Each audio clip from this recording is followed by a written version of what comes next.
صل على محمد وآل محمد. أعوذ بالله من الشيطان الرجيم. بسم الله الرحمن الرحيم. فوض الأمر إلى الله إن الله بصير بالعباد. أستغفر الله وأسأل التوبة. لا حول ولا قوة إلا بالله العلي العظيم. أعوذ بالله من الشيطان الرجيم. بسم الله الرحمن الرحيم.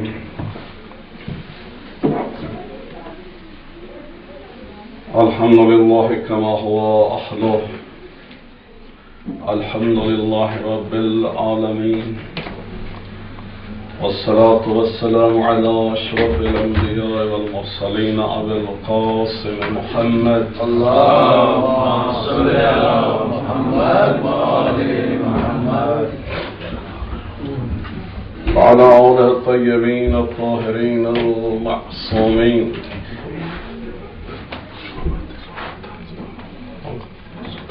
نعرہ تکبیر، نعرہ رسالت، یا رسول اللہ، نعرہ حیدری، یا علی، صلوات. اللهم صل على محمد وآل محمد. وعلى آله الطيبين الطاهرين المعصومين سيما بقية الله في العالمين. ولعنة الله على أعدائهم أجمعين من الآن إلى قيام يوم الدين. قال الحكيم في كتاب المجيد وفرقان الحميد. بسم الله الرحمن الرحيم. ألف لام ميم ذلك الكتاب لا ريب فيه هدى للمتقين. صلوات. اللهم صل على محمد وآل محمد. عزیزان گرامی، ہم نے سورہ طلاق چیپٹر نمبر 65 کی ڈسکشن اور تفسیر شروع کی تھی. گزشتہ 3 آیات کو ہم نے ڈسکس کیا. تو پہلی بات تو یہی ہے کہ اس سورہ کے اندر 12 آیات ہیں اور اس میں سے 7 آیات، پہلی 7 آیات جو ہے وہ طلاق کے بارے میں گفتگو ہے اس میں. اب طلاق کب پیش آتی ہے؟ جب شادی ہو. اسلام کے اندر جو ہے شادی کی بہت زیادہ اہمیت ہے. جیسا کہ پہلے آپ کی خدمت میں عرض کیا کہ getting married, that is highly appreciated in Islam. 2 rakat of married person is equal to whole night worship of unmarried person. Or in another hadith it has been said, "An-nikah sunnati, faman rabiba an sunnati falaysa minni." So getting married, this is sunnah of Rasulullah, and anyone who is denying from this sunnah or anyone who is not following this sunnah, having all the conditions, and if still someone is denying to get married, then Prophet said he is not a Muslim, he is not from his ummah. And completion or perfection of Iman, that also depends on the marriage. The people who are getting married, so half of their Iman that is hidden in this marriage. So Islam promotes the culture of marriage because this is the need of the people. Secondly, this is a way where the process of continuing generation of mankind that will continue. اگر شادی نہیں ہوگی تو اس سے انسان نئی نسل اور نئے انسان اور نئے مومنین نہیں پیدا ہوں گے. اب وہ چیز کہ جس کو اسلام بہت زیادہ تاکید کرتا ہے کہ شادی ہونی چاہیے. کیوں؟ اس لیے کہ انسان گناہ نہ کرے. دوسرا یہ ہے کہ انسان شرعی طریقے سے اولاد پیدا کرے، اور انسانی فطرت بھی ہے، ضرورت بھی ہے شادی، اور اس کے بہت سارے فائدے اور ثواب بھی ہیں. لیکن جب شادی کرتا ہے انسان تو کہاں شادی کرنی چاہیے؟ تو اس میں جو مین چیز اسلام نے کہی ہے وہ کف ہے. When you are planning to get married, so you have to go for kuf. Kuf on someone who is having the condition equal to your conditions. So one kufr is kufr shari. A Muslim cannot marry with a non-Muslim, especially the women. They are unable to be married with the non-Muslims.